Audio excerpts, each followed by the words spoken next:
तो 70 में से 33 नंबर ऑर्गेनिक केमिस्ट्री के हैं, यानी लगभग आधा जो पेपर है वो तुम्हारे ऑर्गेनिक केमिस्ट्री का होता है। और 12th में ज़्यादातर बच्चों को ना एकदम नाइटमेयर लगता है ऑर्गेनिक केमिस्ट्री, मतलब भयंकर डर लगता है। तो क्या किया जाए ऐसे कि भाई 12 दिन में ऑर्गेनिक केमिस्ट्री को उड़ाया जा सकता है बढ़िया तरीके से। आप ना पहले एक बात हजम करो, वो ये है कि नोटिस करना, जब भी एग्ज़ाम पास आता है ना तो तुम्हारे पढ़ने की स्पीड ज़बरदस्त हो जाती है। इस बात को पहले एक्सेप्ट कर लो और तब देखो किस तरीके से ये चीज़ की जा सकती है। एक बात समझो कि मतलब जब भी तुम ऑर्गेनिक केमिस्ट्री पढ़ रहे हो, एक बात याद रखो कि भाई फिजिक्स और मैथ्स और इन चीज़ों से थोड़ा सा अलग कैसे है कि ये तुमको ना ये हमेशा कनेक्टेड होता है। ये कभी ऐसे नहीं होगा कि भाई जैसे फिजिक्स में है ना कि इलेक्ट्रोडायनेमिक्स पढ़ लिया, मैकेनिक्स चलो कमज़ोर है तो ये पढ़ लिया, ऑप्टिक्स कर लिया, मतलब आप ये चीज़ें जो है ना एकदम डायरेक्टली कनेक्टेड नहीं होती। पर ऑर्गेनिक केमिस्ट्री में ये कनेक्शन बहुत तगड़ा है और इसलिए हमको ये लीनियरिटी में पढ़ना होता है। मेजॉरिटी ऑफ द टाइम जो है ना ये आसान हो जाता है जब आप इसको लीनियरिटी में पढ़ रहे होते हो, अदरवाइज ये पहले में अटक जाओगे, इतना भयंकर की समझ नहीं आ रहा है।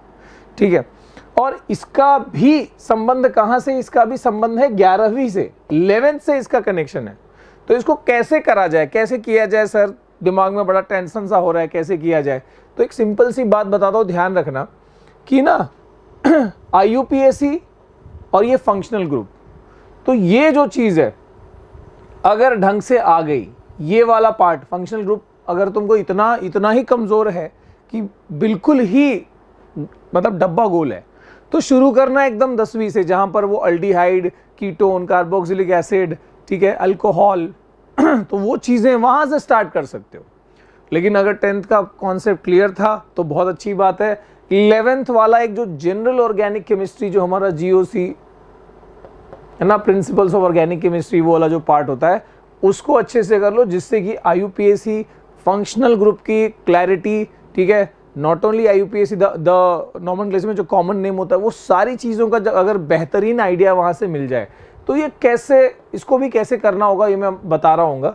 ये इसकी डेप्थ मतलब 12 दिन में कैसे होगा, इसको अगर इसमें लग जाएंगे तो ये तो यही 12 दिन खा जाएगा, मैं बताऊँगा, बहुत ध्यान से समझना। 12th is more about reactions, इन्हीं चीज़ों का अप्लीकेशन है 12th में। ठीक है, तो यहाँ पर रिएक्शंस पढ़ने हैं, देखा जाए तो रिएक्शंस रटने होते हैं। ठीक है, क्या बात कर रहे हो, रटने होते, पर वो भी समझदारी से नहीं रटोगे, वो 120 दिन में भी नहीं होगा।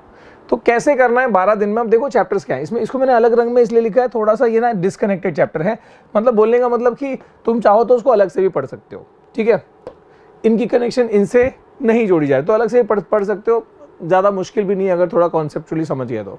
कैसे करना, अब देखो मैं कहता हूँ कि 12 दिन में से ना, 12 दिन में से 6 दिन 6 डेज ना तुमको क्या करना है ना, 1 शॉट वीडियो में लगाना है।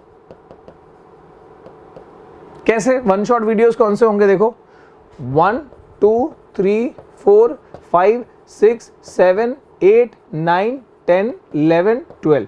मैं ये कह रहा हूं कि तुम पहले दिन, तीसरे दिन, 5वें दिन, 7वें दिन, 9वें दिन, 11वें दिन ये तुम 1 शॉट वीडियो देख रहे होगे। कौन सा वाला, पहले दिन देखोगे तुम GOC का कंप्लीट 1 शॉट।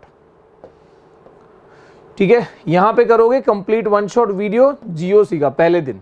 ठीक है, और ऐसे ही यहां पर कितने चैप्टर, 1 2 3 4 5, तो ये हो गए 1 2 3 4 5, ये 5 दिन जो है तुम्हारे यहां पर ये वीडियो वाले डेज है। पर जब वीडियो वाले डेज हैं तो उसमें एक चीज ध्यान में रखना कि जो भी ऐसा मतलब बहुत ज़्यादा वास्ट, मतलब 10 घंटे का वीडियो ऐसा वाला चीज़ नहीं देख रहे होंगे। ठीक है, जनरली चैप्टर्स का वो 2 से 2.5 घंटे वाला वीडियो में मैक्सिमम हो जाएगा। ठीक है, जिससे भी तुमको समझ में आ रहा है, और उसके हिसाब से अपना जो है एक नोट्स पढ़ते पढ़ते जब जो नोटबुक के हिसाब से अपना तैयार कर लोगे। ठीक है, उसके बाद ये जो नेक्स्ट डेज होंगे ना, ये जो नेक्स्ट डेज होंगे, इन दिनों में तुम क्या करोगे जैसे मैं अभी GOC वाला बता दूं, यहाँ पर मेजरली तुम्हारा वही IUPAC, फंक्शनल ग्रुप, आइसोमेरिज्म, ये चीज़ें जो है यहाँ पर क्लियर हो रही होंगी। तो इसमें नेक्स्ट डे में ना क्या करोगे, NCERT को रैपिडली स्कैन करोगे, जैसे 11th वाला जो पार्ट हो गया। ये चीज़ थोड़ा क्या है ना, इसकी स्पीड बढ़ा देगी। ये क्यों करना है, क्योंकि ये इसकी बाकियों की स्पीड बढ़ा देगी। ठीक है, तो ये चीज़ कर लिया हमने।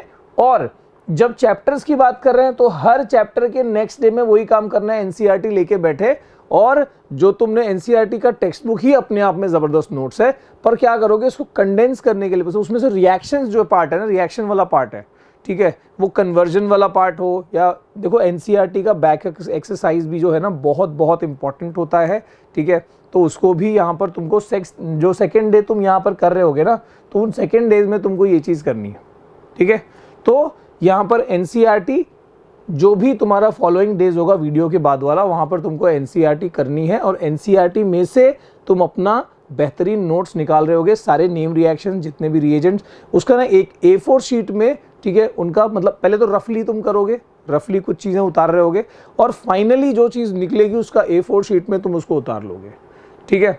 तो हो सकता है कि एक चैप्टर का 3 या 4 A4 शीट बने जिसमें तुमने एकदम परफेक्ट तरीके से उन रिएक्शंस को वहाँ प्लेस कर लिया, ठीक है, और उसको पढ़ लिया। अब इसको पढ़ने का तरीका भी क्या है, जब तक कंटिन्यूअस रिवीजन नहीं होगा, ऑर्गेनिक केमिस्ट्री में बहुत बड़ी दिक्कत होती है, जब तक कंटिन्यूअस रिवीजन नहीं होगा दिक्कत आती रहेगी। तो कंटिन्यूअस रिवीजन कैसे करना है, ये चीज़ें तुमने बना ली ना, आगे भी जाके जब आगे के दिनों में सिर्फ तुमको क्या करना है, उस चैप्टर का पहले एक बार खाली उन शीट्स को देख लो, उसके बाद में बिना देखे उसको लिखने की कोशिश करो। ये लिख के प्रैक्टिस करना बहुत ज़रूरी है। ये केमिस्ट्री, ऑर्गेनिक केमिस्ट्री को वोलेटाइल केमिस्ट्री कहा जाता है, ये पता होगा, ठीक है। तो ये एक तरीका है जिसको आप फॉलो कर सकते हो, और जब ये ऐसे डेडलाइन बना के करोगे ना तो एकदम दिमाग में सेट है कि हाँ भाई किस तरीके से हो रहा होगा, ठीक है।